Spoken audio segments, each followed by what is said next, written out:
sports fans, welcome to Super Sports Central. Today, we're going to go over my Week 6 USFL predictions. So last week, I had a record of 1-3, and that brings my record on the 2023 USFL season to 11-9.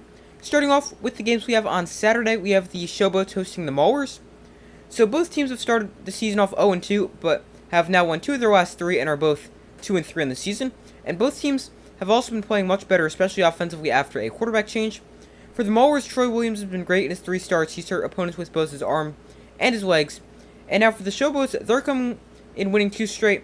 And last week they handed the Breakers their first loss of the season. And they're also coming off a great defensive performance where they held a very good Breakers offense to just 10 points.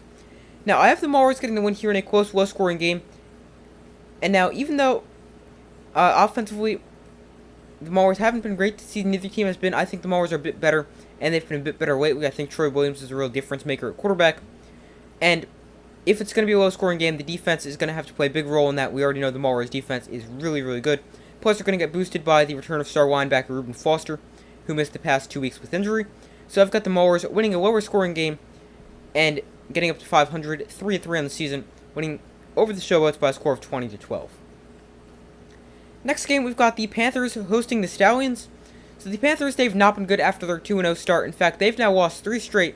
Now, they do play at home for the 4th straight week, but they have not won a home game yet this season. So we'll have to wait and see if that will change this week. The Panthers, they've also got some injury news. They lost quarterback Carson Strong for the season, who has been placed on the injury reserve. Their starting quarterback is going to continue to be Josh Love. Now, backup quarterback will be Eric Barrier, as he's been moved to the active roster, and he will serve as the backup. And now they signed former Michigan State quarterback Brian Lewerke to be their 3rd quarterback. Now, speaking of injuries, the Stallions are still banged up. They're going to be without linebacker Rashad Smith, wide receiver Deion Kane, defensive lineman Joe Jackson, and others who were previously placed on the IR. But now the good news for the Stallions is they will get linebacker Brody Buck back from injury, and also defensive back JoJo Tillery will make his season debut. So those are 2 things on the positive side of things for the Stallions in terms of injuries. So the Stallions, they're coming off a loss to the Gamblers, but they gave up over 130 rushing yards. Now, the Panthers' offense has struggled, scoring just 7, 10, and 13 points in their last 3 games.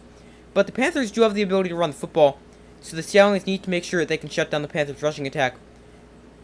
So I would expect this game to be a lower-scoring game because both teams have solid defenses. The Panthers, they've actually got a good but inconsistent defense. One week it's great, another week it's terrible.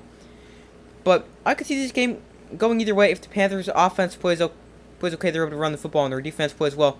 But overall, I think the Stallions are the better team. They're definitely the more consistent team, and I've got them getting the win over the Panthers, and they will win by a score of 26-16.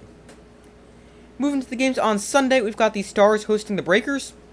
So the Breakers, they suffered their first loss of the season last week as they lost to the Showboats. So it's going to be interesting to see how they respond after a defeat. Now the Stars, they got win number 2 of the season last week, where they only scored field goals, but they needed a lot of field goals to beat the Generals. Now, they're going to need a lot more than field goals if they want to beat the Breakers, who are a very high-scoring team.